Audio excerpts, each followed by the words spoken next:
result, white men tended to provide opportunities more to white men than to women of color in the American legal system. Lawyers with disabilities contend with all this and more, since they often also confront skepticism regarding their abilities in addition to any gender, cultural, or racial bias they have to deal with. These phenomena inevitably perpetuate a cycle that systematically discriminates, whether deliberately or inadvertently, against women and minorities. There were certainly no law firm programs or initiatives to promote diversity and inclusion in the early 80s, at least none that I was aware would benefit me in any way. When I had my daughter in 1986, sorry, Daryl, just gave away your age, I was one of a very small group of women in the firm who returned to work after having a baby. And by 1995, when I had 3 children and I continued to practice full time, I was eventually promoted to the positions of leadership that I currently hold. But I'm still a bit of a unicorn. Women like me are still the exception, not the rule, in the American legal profession. And the story for minorities, as we'll discuss in a minute, is not nearly as positive as it is for women in the United States.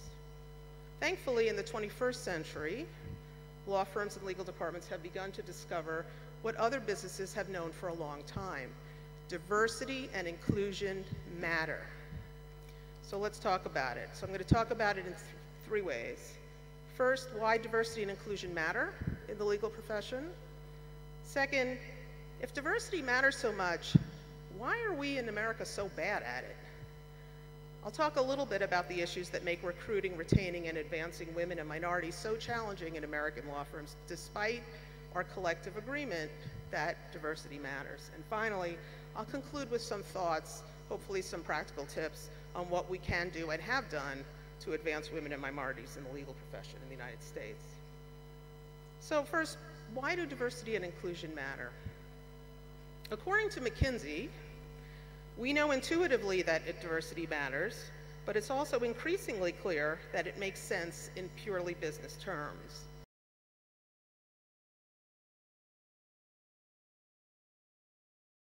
Organizations in the top quartile of gender diversity and executive leadership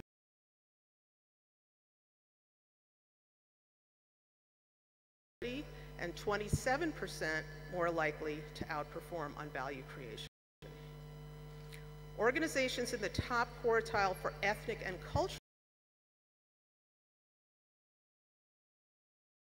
were more likely to achieve above average profitability, 33% more likely for companies with diverse executive teams, and 43% more likely for diverse boards. At the other end of the spectrum, companies in the bottom quartile were 29% less likely to experience that a diverse workplace is a more productive, satisfied, and yes, profitable workplace. Diversity is pretty important to the legal profession because of the power and great responsibility.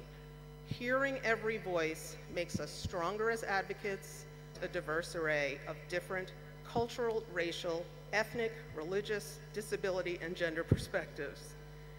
Now, I'm not suggesting that we can't cross these lines to effectively represent our clients, but it's simply common sense that a universe of lawyers not confined to a limited and homogeneous group will better